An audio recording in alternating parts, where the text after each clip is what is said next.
الحمد لله الحمد لله وكفى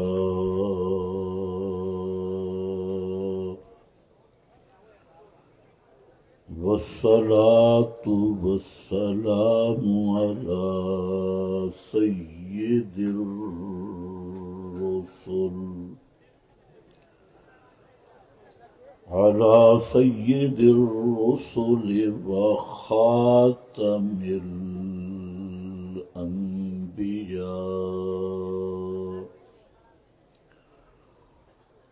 أما بعد فأعوذ بالله من الشيطان الرجيم بسم الله الرحمن الرحيم يا أيها الرسول بلغ ما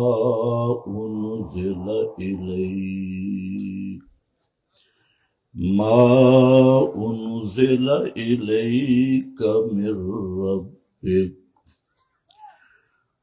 سبحان ربك رب العزة عما يصفون وسلام على المرسلين والحمد لله رب العالمين۔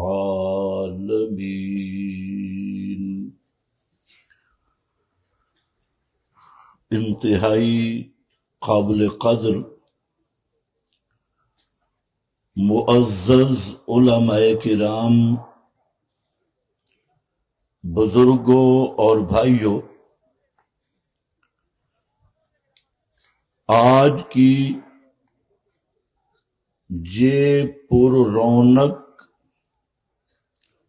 اور بابکار اور اتنی کثیر تعداد میں مباحثین کا اجتماع اور اکٹھے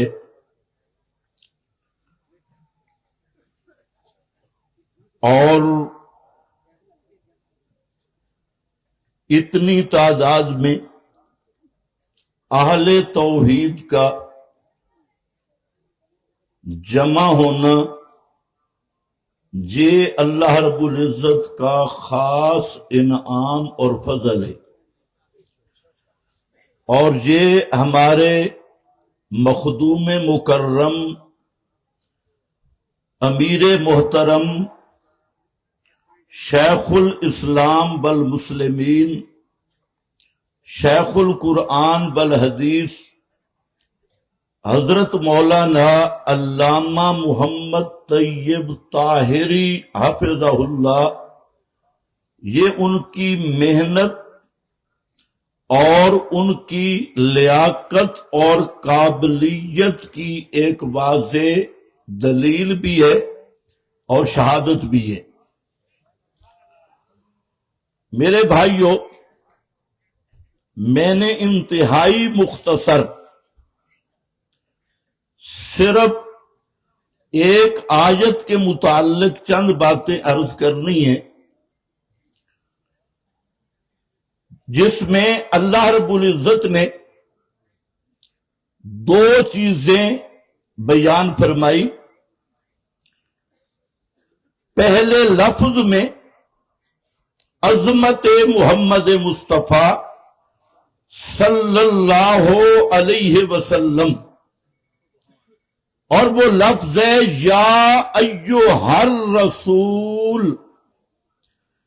الرسول کا لفظ یہ ایسا جامع لفظ ہے کہ نبی مکرم صلی اللہ علیہ وسلم کی تمام عظمتیں اور شانیں، تمام مقام اور بلندیاں اور رفعتیں اللہ رب العزت نے اس ایک لفظ کے اندر جمع کر دی، اور وہ لفظ ہے الرسول۔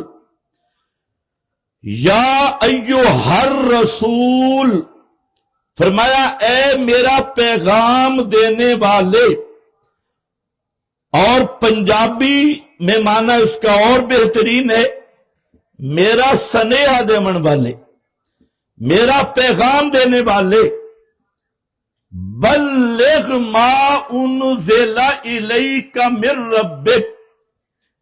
یہ دوسرا پوائنٹ ذکر کیا، اور اس میں پیغمبر کریم کی ذمہ داری اور فرض منصبی کا ذکر کیا، اور فرمایا میرے محبوب پیغمبر ساری کائنات سے جن کا شان مقام علل اطلاق بلند ہے، اور اللہ کی مخلوق میں سے افضل الخلق علل اطلاق ہستی حضرت محمد مصطفیٰ صلی اللہ تعالی علیہ وسلم کی یہ لفظ ذکر کر کے الرسول کا، آگے اللہ نے پیغمبر کی ذمہ داری ذکر کی، منصب ذکر کیا اور فرض منصبی، فرمایا میرے محبوب پیغمبر گویا آپ کی عظمتوں کی وجہ، آپ کی رفعتوں کی وجہ، آپ کی بلندیوں کی وجہ وہ یہ نکتہ ہے کہ بلغ ما انزل الیک من ربک، کہ میرے محبوب پیغمبر صاف صاف پورا پورا کامل طور پہ پہنچا ما انزل الیک من ربک، جو تیری طرف تیرے رب کی طرف سے نازل کیا گیا، جو تجھ پہ آیا اور تیرے رب کی طرف سے آیا۔ لفظ ہے بلغ، علماء جانتے ہیں کہ بلغ کے لفظ میں دو چیزیں ضروری ہیں، ایک صاف صاف پہنچا، کھلا کھلا کر کے پہنچا، اور دوسرا پورا پورا پہنچا۔ اگر پورا نہ پہنچے تب بھی بلغ نہیں، صاف صاف نہ ہو، گول مول ہو، اشاروں میں ہو، کوڈ میں ہو، تب بھی بلغ نہیں۔ بلغ کا معنی مسئلے کو واضح کر کے اور پورا پورا کر کے پہنچا، اور دوسرے مقام پہ فرمایا فَاصْدَعْ بِمَا تُؤْمَرْ، میرے محبوب پیغمبر فَاصْدَعْ، اس کے چار معنی مفسرین نے بیان کیے۔ ایک معنی یہ فرمایا فَاصْدَعْ بِمَا تُؤْمَرْ، میرا پیغمبر مسئلہ اس طرح کر کے بیان کر کہ مشرکین کی صفیں ٹوٹ جائیں، ان کی جمعیت ٹوٹ جائے، ان کی جمعیت اور ان کی صفیں اس میں دراڑیں ڈال دے، اس طرح کر کے مسئلہ بیان کر۔ اور دوسرا معنی فَاصْدَعْ بِمَا تُؤْمَرْ، صد ان کا معنی بلندی سے شیشہ گرے، فرش پہ گرے تو شیشے کا جز جدا ہو جاتا ہے۔ فرمایا میرے محبوب مسئلہ اس طرح بیان کر جس طرح بلندی سے گرنے والا شیشہ اس کا ہر جز الگ الگ ہو جاتا ہے۔ آپ جب مسئلہ بیان کریں تو مسئلے کا ہر جز واضح ہو جائے اور بالکل کھلا اور صاف بیان کر۔ بلغ ما انزل، کیا چیز بیان کرنی ہے؟ نصاب تبلیغ کیا ہوگا؟ فرمایا ما انزل الیک من ربک، نصاب تبلیغ وہ کتاب اللہ قرآن مقدس ہوگا۔ بلغ ما انزل الیک من ربک، یہاں پر جو بات میں کرنا چاہتا ہوں یہ تو تمہید تھی۔ رئیس المفسرین سند المحدثین حضرت مولانا حسین علی رحمت اللہ تعالی علیہ یہاں پر ایک بات انہوں نے کی، بس اسی بات پہ میں اختتام کروں گا۔ حضرت مولانا حسین علی رحمت اللہ تعالی علیہ دو معنی کیا کرتے تھے، ایک سیاقی معنی، سیاق و سباق کے مطابق لفظ کا کیا معنی ہے، اور دوسرا اس کا عمومی معنی، العبرۃ لعموم اللفظ لا لخصوص السبب، اور وہ عمومی معنی اس لفظ کو مد نظر رکھ کے جو انہوں نے خصوصی معنی کیا۔ عمومی معنی تو یہی ہے، ما انزلہ میں پورا قرآن ہے، اول سے لے کے آخر تک سب کچھ پہنچانا ہے، اور ایک خصوصی معنی جو سیاق و سباق سے سمجھا گیا وہ یہ معنی ہے، فرمایا میرا پیغمبر 4 چیزیں پہنچا دے۔ کتنی سلور 4 چیزیں پہنچا دے، اور صاف صاف پہنچا، پوری پہنچا، اور وہ 4 چیزیں ایسی تھی جو بڑی خطرناک تھی، جو بڑی خطرے والی تھی۔ اللہ کیسے پہنچاؤں؟ فرمایا واللہ یعصمک من الناس، پہنچا میرا پیغمبر، واضح کر کے پہنچا، ساری کائنات تیری مخالف بھی ہو اور سب تیرے دشمن اور بیری ہو، تب بھی تجھے میں اپنی رحمتوں سے تیری حفاظت کروں گا۔ واللہ یعصمک من الناس۔ حضرت مولانا حسین علی فرماتے ہیں وہ مسئلے کیا ہیں؟ واللہ یعصمک من الناس کی تسلیاں بھی آ گئی، بلغ ما انزل الیک کی ذمہ داری کا احساس بھی دلا دیا، یا ایھا الرسول عظمت رسول کو بھی بیان کر دیا۔ وہ مسئلہ ہے کیا؟ کیوں اتنا زور لگایا جا رہا ہے؟ فرمایا وہ 4 مسائل ہیں۔ مسئلہ پہلا یہ ہے، یا اہل الکتاب، پہلا مسئلہ، قل یا اہل الکتاب لستم علی شیء حتی تقیموا التوراۃ والانجیل وما انزل الیکم من ربکم۔ میرے محبوب پوری کائنات کے سامنے اعلان کرو، اور اعلان بھی کیسا، ذرا توجہ میری طرف، اعلان بھی کرو مولویوں کو خطاب کر کے۔ کس کو خطاب کر کے؟ بولو کس کو خطاب کر کے؟ وہ آج والے مولویوں کو خطاب نہیں کر رہا، پیغمبر کی بات سنا رہا ہو۔ خطاب کر میرا پیغمبر، کہ نام لے میرا پیغمبر، ان کا نام لے کے خطاب کر کے، اور کیسے خطاب کر؟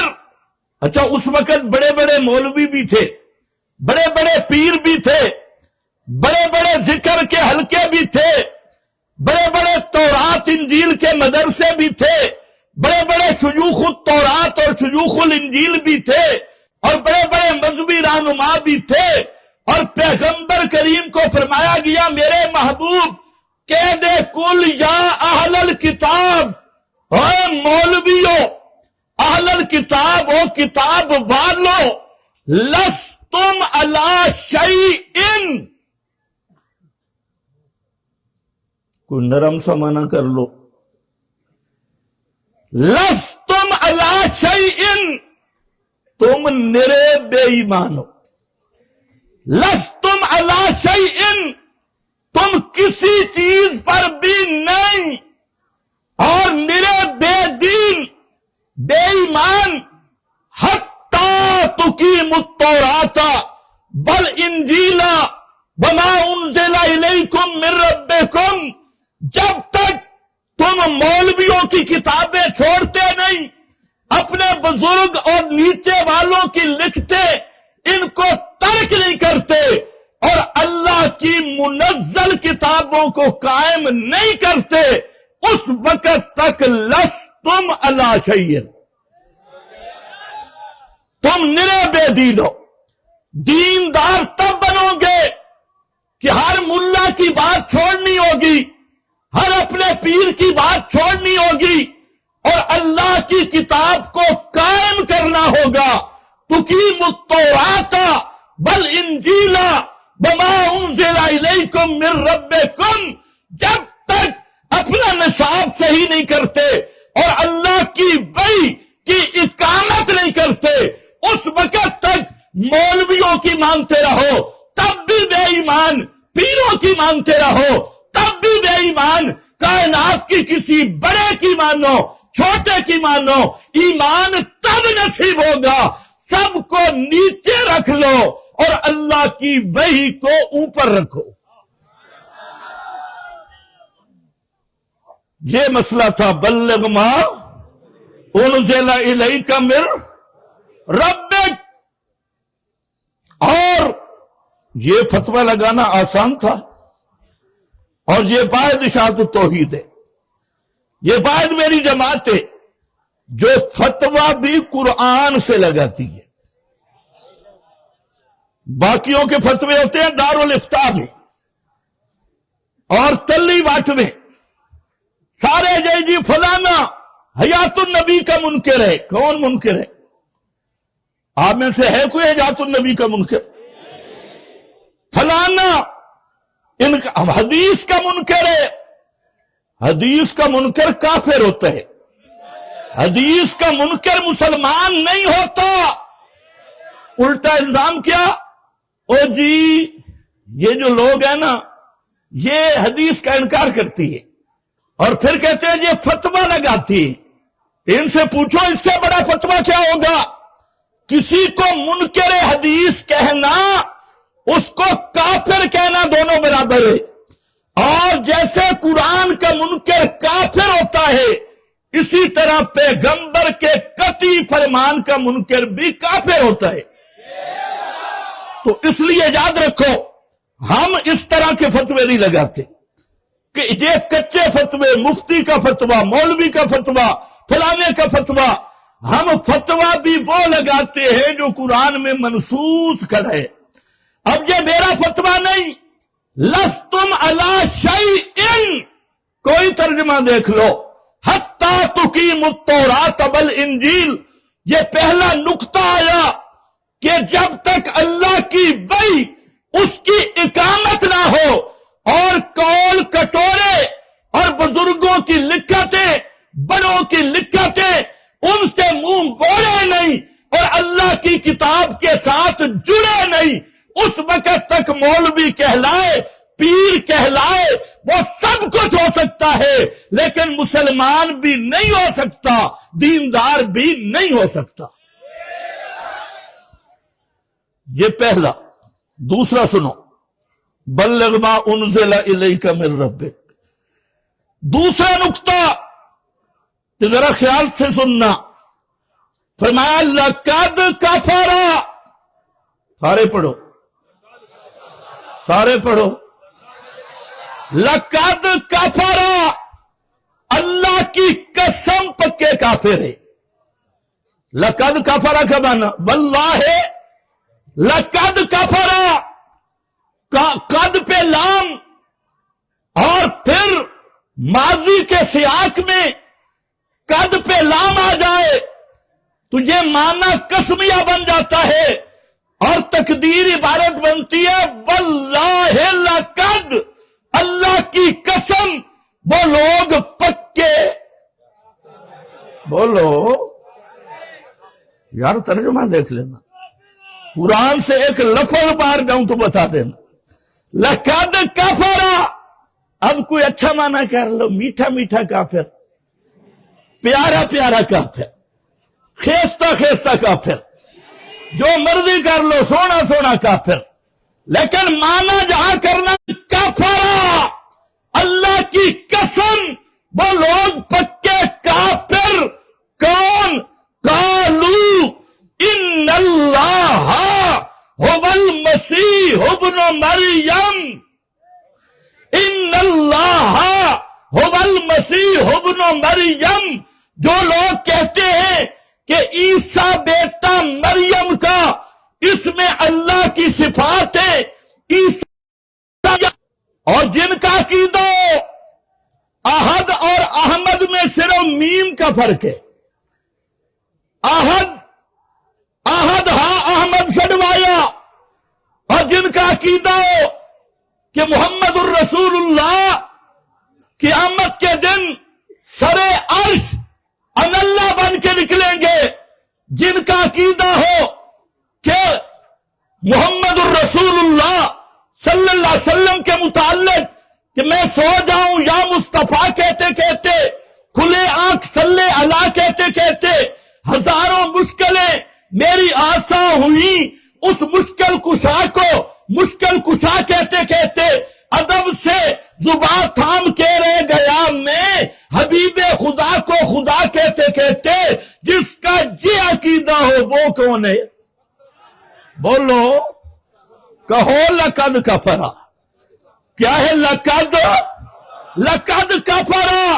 عیسیٰ پیغمبر کو سمیما فوق الاسباب سمجھنے والا، حضرت عیسیٰ پیغمبر کو حاجت روا مشکل کشا سمجھنے والا، وہ اگر لقد کفرا تو پھر شیخ عبد القادر جیلانی، حضرت علی اور کسی اور ہستی کو بھی ما فوق الاسباب سمیع سمجھنے والا، ما فوق الاسباب حاجت روا مشکل کشا سمجھنے والا، اللہ کی قسم وہ بھی اسی طرح کافر ہے جیسے لقد کفرا۔ یہ دوسرا نقطہ ہے، بلغ ما انزل الیک من ربک۔ تیسرا فرمایا لقد کفر الذین قالوا ان اللہ ثالث ثلاثہ، پکے کافر ہیں وہ لوگ جو کہتے ہیں اللہ تین میں سے تیسرا، ثالث ثلاثہ تین کا ایک، تین اکنوم ان سے ایک، جو تین الہ مانے یا تین کو الوہیت کا جز مانے یا تین اکنوم مانے یا آسان لفظوں میں جو تین کو حاجت روا مانے، مشکل کشا مانے، تین کو سمیع ما فوق الاسباب مانے، وہ بھی کون ہے؟ لقد کفرا۔ یہ میرا فتویٰ ہے یا قرآن کا فتویٰ ہے؟ اونچے بولو، یہ قرآن کا فتویٰ ہے۔ ان اللہ ثالث ثلاثہ، یہ تین مسائل اور چوتھا مسئلہ فرمایا میرا پیغمبر بلغ، جس کو پہنچانا ہے، اور ساری دنیا جب یوں فتویٰ لگے گا ساری دنیا ناراض ہوگی۔ میٹھی میٹھی تقریروں پہ تو کوئی بھی ناراض نہیں ہوتا، اور یہ یاد رکھو میٹھے انداز میں توحید بیان ہوتی نہیں۔ قرآن اللہ کے جلال والا کلام ہے، اور اگر قرآن بیان کرنا ہے آدمی میٹھا بن ہی نہیں سکتا۔ میٹھا وہی بنتا ہے جو اندر سے پھیکا ہوتا ہے۔ اندر توحید موجود ہو وہ کبھی میٹھا کیسے بنے گا؟ آپ ایمان سے بتائیں، انبیاء سے بڑا اخلاق والا کون ہے؟ اللہ کے نبیوں سے بڑا بااخلاق کون ہے؟ آج لوگ کہتے ہیں جی بڑا تشدد ہو گیا، بڑی سختی ہو گئی، اور جی لہجہ سخت ہے، اور جی فلانا سخت ہے۔ میں نے کہا حضرت نوح پیغمبر سے لے کے حضرت محمد مصطفیٰ تک ایک پیغمبر تو بتانا جس کے ساتھ لڑائی نہ ہوئی ہو۔ پیغمبر مسئلہ بیان کرتا ہے، اذا ہم فریقان یختصمون، دو جماعتیں ابھی تقریر ختم نہیں ہوتی، تکلیف شروع ہو جاتی ہے۔ ظالم کو ظالم کہو اور ظالم کو غصہ نہ آئے، مشرک کو مشرک کہو گے اور مشرک کو غصہ نہ آئے، کافر کو کافر کہو گے اور اسے غصہ نہ آئے، یہ ہو نہیں سکتا۔ اس لیے میرا بھائی مسئلہ توحید بیان تب ہوتا ہے جب انداز بھی نبیوں والا ہو، نصاب بھی نبیوں والا ہو، انداز بھی انبیاء والا، نصاب بھی نبیوں والا۔ اور اللہ کے فضل سے اس دور میں اس پہ اگر قائم ہے تو اس کا نام ہے اشاعت التوحید و سنہ۔ مسئلہ بھی نصاب بھی نبیوں والا اور انداز بھی نبیوں والا۔ اور آپ کو پتہ ہے آج کل کئی لوگ کہتے ہیں جناب تقریر ایسی ہونی چاہیے سارے ہی خوش ہونے چاہیے، سارے خوش ہوں، اور ایسے جلسے ہوں سارا کوئی ناراض نہ ہو۔ میں نے کہا میرا بھائی اللہ کے محبوب محمد مصطفیٰ صلی اللہ علیہ وسلم ان سے بڑا خوبصورت زبان والا، اخلاق عالیہ والا، میٹھے بولوں والا، فصاحت بلاغت والا، جوامع الکلم کائنات میں آیا ہی نہیں، آ سکتا ہی نہیں، لیکن وہ میرا نبی جب مسئلہ توحید بیان کرتا ہے تو گلے میں ہار نہیں ڈالے جاتے، پتھروں کی بارش آتی ہے، کانٹے بچھائے جاتے ہیں، وطن چھوڑنا پڑتا ہے اور سب کچھ قربان کرنا پڑتا ہے۔ اگر اللہ کی توحید اخلاص کے ساتھ بیان ہو پھر نہ بڑے کا ڈر، نہ چھوٹے سے لالچ، نہ دنیا کا لالچ۔ فرمایا میرا محبوب بیان کر، اور چوتھی ضرب بھی لگا۔ چوتھا مسئلہ کیا ہے؟ فرمایا چوتھا مسئلہ یہ ہے، اور کہ ان کو اتعبدون من دون اللہ، اتعبدون من دون اللہ ما لا یملک لکم ضرا ولا نفعا واللہ هو السمیع العلیم، واللہ هو السمیع العلیم۔ میرا محبوب بتا، اور کہ ان مولویوں کو، او حضرت مریم کو سمیع سمجھنے والوں، او حضرت عیسیٰ کو سمیع سمجھنے والوں، او حضرت مائی مریم اور حضرت عیسیٰ کو ما فوق الاسباب سمیع سمجھنے والوں، ناپے اور زار سمجھنے والوں، سنو اتعبدون من دون اللہ، کہ اللہ کے سوا ان کو پکارتے ہو، ان کی نظریں نیازیں دیتے ہو، ان کے چڑھاوے چڑھاتے ہو، ان کے نام پر کالے بکرے چٹے بکرے لے جاتے ہو۔ کون؟ جو تمہارے نفع نقصان کے مالک نہیں۔ اور سنو واللہ، پڑھو واللہ هو السمیع، پورا اجتماع پڑھے هو السمیع۔ دنیا کا کوئی ترجمہ اٹھا اور علماء موجود ہیں، میں معنی غلط کروں آپ میری گریبان سے پکڑے۔ ہوبا السمیع، یہ ہوبا ضمیر فصل والا، حسر والا، اور جہاں بات حضرت عیسیٰ بی بی مریم کی، یعنی انبیاء اور اولیاء کی، اللہ فرماتے ہیں اے کائنات والو، انبیاء اولیاء وہ سمیع نہیں، سمیع اللہ ہے۔ سمیع کون ہے؟ بولو سمیع کون ہے؟ اللہ ہے۔ تو پھر سوال ہے، سن تو تم بھی رہے ہو، تم میری تقریر نہیں سن رہے، کیا ہے؟ اونچا بولو۔ یہ ہے تحت الاسباب، مخلوق کا سننا تحت الاسباب، میرے رب کی صفت فوق الاسباب۔ اور کئی مولوی آج کل یہ بھی سن کے ان کا دماغ خراب ہو جاتا ہے، اور جی تحت الاسباب فوق الاسباب انہوں نے خود نکالا۔ اس پر اللہ کے فضل سے میں نے پوری کتاب لکھی ہے، پوری کتاب معنی الہ پہ، اور الہ کے معنی کا ایک شعبہ یہ بھی ہے، الہ وہ ہوتا ہے جو سمیع ما فوق الاسباب ہو۔ اور اس پر محدثین کے حوالے علامہ عینی، ابن حجر، امام غزالی، روح المعانی اور کئی 50 کے قریب محدثین مفسرین کے حوالے کہ سنتی مخلوق بھی ہے، سنتا رب بھی ہے، مخلوق کا سننا آلات اسباب کا محتاج، اور رب کی صفت ما فوق الاسباب۔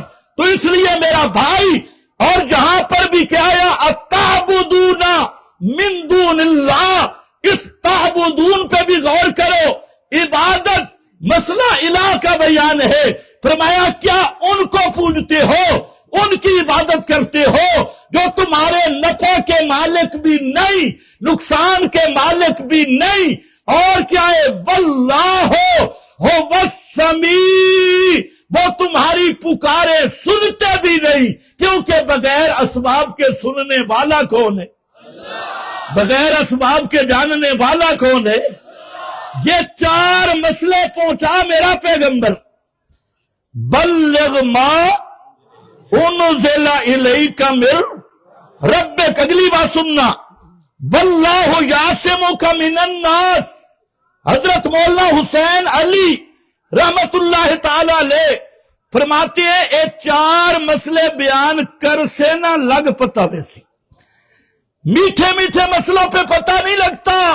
جب عام مولویوں کو کہیں گے کہ سارے نصاب چھوڑ دو، آؤ کتاب اللہ سنت محمد مصطفیٰ آ جاؤ، کوئی فرقہ اپنے بزرگ کو چھوڑنے کے لیے تیار ہوگا؟ اپنے آج کل تو عصمت کا نظریہ ہے، عصمت الاکابر. حالانکہ علماء جانتے ہیں اگر مسئلہ عقیدے کا ہے تو عقیدہ ثابت ہوتا ہے قطعی الثبوت، قطعی الدلالت، دلیل سے، جس کا ثبوت بھی قطعی ہو، جس کا معنی بھی صاف ہو. تمام امت کے علماء متفق ہیں. اور عقیدہ کے لیے خبر واحد صحیح بخاری شریف اصح الکتب بعد کتاب اللہ الباری الصحیح البخاری میں ہو، صحیح مسلم میں ہو. لیکن اگر ہے خبر واحد، پوچھو علماء سے، ائمہ فرماتے ہیں اس سے عقیدہ ثابت نہیں ہوگا. عقیدہ ثابت ہوگا حدیث متواتر سے. کون سی حدیث سے؟ متواتر سے. ہاں خبر واحد حجت ہے لیکن عمل میں حجت ہے، احکام میں حجت ہے.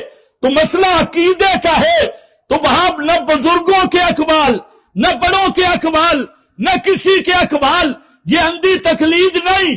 وہاں پر مسئلہ ہوگا کتاب اللہ کا. قرآن پورا قطعی ثبوت ہے. اور عقیدے کا مسئلہ تب ثابت ہوگا کہ دلالت بھی قطعی ہو، معنی بھی واضح ہو. اور اگر مسئلہ ہے فروعی، میں کہتا ہوں خدا کی قسم اگر مولوی جو درسگاہ میں بیٹھ کے پڑھاتی ہے اسی پہ عمل کرنا شروع کر دے تو جھگڑے ختم. عمل کا مسئلہ ہے تو ہمارے ہاں عمل کے مسئلے کے لیے 4 ماخذ ہیں: کتاب اللہ، سنت محمد مصطفیٰ، اجماع. اور اجماع مجتہدین کا. کس کا؟ پاکستانیوں کا نہیں، ہندوستانیوں کا نہیں، کسی شہر والے کا نہیں، امت کے مجتہدین کا اجماع. جو بات سند بھی ہو اس کی سند بھی ہو. اور 4 نمبر پہ استنباط، اجتہاد المجتہدین، قیاس شرعی، قیاس صحیح، یہ سب کتابوں میں پڑھتے ہیں. لیکن جب عقیدے پر بات ہوتی ہے تو دلیل کیا آتی ہے؟ فلانے بزرگ لکھے، فلانی کتاب میں آیا، اور پھر اس پہ خوش ہوتے ہیں دلیل نمبر 1، دلیل نمبر 2، اور حوالے کیا بزرگ کے، جھوٹی روایتیں، موضوع روایتیں، ان کو حجت اور دلیل بنایا جاتا ہے. میرا بھائی اصول نہ چھوڑ ورنہ لستم علی شیء. اسی کا مصداق ہوگا. اگر مسئلہ عقیدے کا ہے اس پہ پیش کرنا ہوگا خدا کا قرآن اور پیغمبر کا فرمان متواتر. اور پوری ذمہ داری کے ساتھ ذمہ دار سٹیج پہ یہ بات کہنا چاہتا ہوں، اللہ کے فضل سے اشاعت التوحید کا جو بھی عقیدہ ہے اس پہ قرآن بھی موجود ہے، پیغمبر کا فرمان قطعی وہ بھی موجود ہے. اور عمل ثابت کرنا ہے تو کہاں جائیں گے؟ کتنے ماخذ ہیں؟ 4. مجتہد تک تو آنا. اب جو بزرگوں کے حوالے پیش کی جاتے ہیں وہ سارے ہمارے لیے قابل احترام ہیں. اکابر کا ہم احترام کریں گے، ان کا یہ حق ہے، وہ بسائط دین ہے. لیکن بڑی معذرت کے ساتھ میرا بزرگ ہو یا کسی اور جماعت کا، میرا شیخ ہو یا کسی اور جماعت کا، میرا بزرگ ہو کسی اور جماعت کا، اس کا قول شرعی حجت نہیں. شرعی حجت وہی ہے جو شریعت نے متعین کر دی. اور اگر کوئی آدمی کسی نااہل یعنی جو شرعی دلیل بھی نہیں، اس کو شرعی حجت سمجھتا ہے اور اس کو شریعت سمجھتا ہے، تو یہ مشرک فی الحکم کا مرتکب ہے۔ کس کا مرتکب ہے؟ بلغ ما انزل الیک من ربک، آخری بات، ان لم تفعل فما بلغت، اگر آپ نے پورا نہ پہنچایا، صاف کر کے نہ پہنچایا، تو الرسول کے لفظ میں جتنی عظمتیں ہیں وہ ساری ختم ہو جائیں گی، اور رسول کے اندر جتنی شانیں ہیں، لم تفعل فما بلغت رسالتا، پھر آپ نے رسالت کا حق ادا کیا ہی نہیں۔ تو جب رسول کا یہ منصب ہے تو علماء ربانیین کا بھی یہی منصب ہے۔ اس لیے اشاعتی وہ ہے جو ڈنکے کی چوٹ پہ رب کا قرآن بیان کرے، پیغمبر کا مسئلہ بیان کرے، ڈنکے کی چوٹ پہ شرک کا رد کرے، بدعت کا رد کرے۔ آج کئی لوگ ہیں کہتے ہیں جی ہم اشاعتی ہیں، ہم فلانے کے شاگرد ہیں، فلانے کے شاگرد ہیں، کرتا بدعات ہے اور کرتا شرک ہے، کہلواتا ہے جی ہم فلانے ہیں فلانے۔ نہ میرا بھائی، اشاعت و توحید کا مخلص بڑھ کر وہ ہوگا جو قرآن کی تبلیغ کرے گا، قرآن کا درس دے گا، قرآن کی اشاعت کرے گا، اور ہر شرک سے بھی دشمنی ہوگی، ہر مشرک سے بھی عداوت ہوگی، ہر بدعت سے بھی دشمنی ہوگی، اور ہر بدعتی سے بھی مذہبی بائیکاٹ ہوگا۔ یہ اصل اشاعت التوحید و سنہ ہے۔ اللہ ہمیں اسی پر قائم رکھے، اسی پر ہماری موت آئے، اور انہی لوگوں کے ساتھ قیامت کے دن اللہ تعالی ہمیں کھڑا کرے۔ وآخر دعوانا ان الحمدللہ۔